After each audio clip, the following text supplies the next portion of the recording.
J'ai suivi l'intervention de la tutelle par rapport à l'harmonisation des coefficients qui tentait d'expliquer le bien fondé de la pédagogie de cette réforme.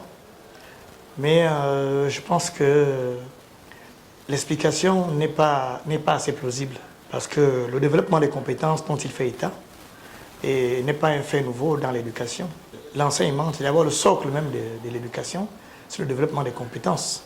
Donc ce n'est pas un fait nouveau. Et la France qui a été prise en référence a en fait les frais aujourd'hui parce que ce système n'a pas marché dans le système éducatif français. Voyez-vous, ils passent pour la plupart de leur temps à piocher sur des élites africaines qui vont pour la poursuite de leurs études en France. Ils l'appellent l'immigration choisie, comme l'avait dit Sarkozy à l'époque. C'est ce pioche-là qui fait en sorte d'ailleurs que le chef de l'État soit amené à décider, à prendre la décision de suspension des bourses dans les pays comme les États-Unis, la France et bien d'autres. Tout simplement parce que la pioche, elle est grave. Ils prennent nos élites, ils prennent nos scientifiques, parce qu'ils sont très bien formés par rapport au système colonial qui est dénoncé ici, dont nous avons hérité de la colonie, qui est dénoncé ici. Or, c'est un système qui marche très bien. Dire que les mathématiques vont se retrouver avec un coefficient 1 et qu'on va y ajouter l'informatique, la résolution des équations mathématiques, le turbo Pascal, ce n'est qu'une adaptation de la résolution des problèmes mathématiques avec l'informatique. Ça n'a rien à voir avec le développement des compétences en tant que tel, parce que l'informatique est un outil de travail, c'est une matière qu'on ajoute dans l'enseignement. Et si les décisions sont prises que des bourses ne sont plus octroyées aux enfants qui veulent poursuivre, c'est parce que nous avons la fuite des cerveaux. Le problème, il est ailleurs. Le problème, c'est au niveau des recrutements. Parce que l'offre ne pèse pas. L'offre à l'éducation nationale, recruter des scientifiques, ça ne pèse pas. C'est pour cela qu'ils préfèrent aller dans les sociétés privées, ils préfèrent s'exporter et se vendre ailleurs. C'est ça le problème. Ce n'est pas un problème de formation. La formation, nous l'avons.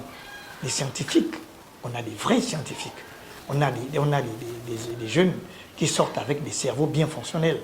Dire que ça va développer les compétences, je pense que ça va être plutôt le contraire. Parce que si on peut combler les lacunes en mathématiques avec l'art plastique, avec le chant, avec le sport, n'auront plus cette plus-value, n'auront plus cet intérêt qui suscite auprès des enfants. Ce n'est même pas l'enfant qui choisit de dire que je suis bon dans les sciences. Non, c'est par rapport au test qu'il subit, que les enseignants décèlent en lui ce potentiel d'appréhension scientifique. C'est ce qui fait de lui le scientifique qu'on décèle et qu'on envoie, on oriente dans les matières scientifiques. Ce n'est pas son choix à lui.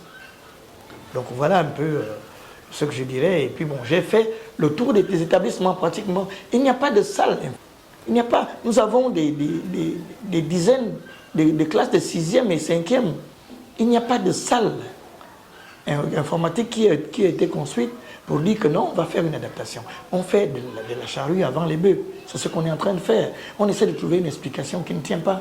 Quand on innove, c'est pour améliorer. On n'innove pas pour abrutir. Ce n'est pas ceux qui décrivent cette mesure, cette harmonisation, qui font de la mauvaise foi. Ce n'est pas qu'ils ne se renseignent pas, c'est que ce qui est la marche. C'est ça le problème. Moi, j'ai plusieurs collègues avec qui j'étais à Massoukou qui se retrouvent en France, qui travaillent là-bas, parce qu'ils ont eu les meilleures offres. Ça n'a rien à voir avec le fait que nous n'ayons pas de scientifiques par rapport à ce système-là.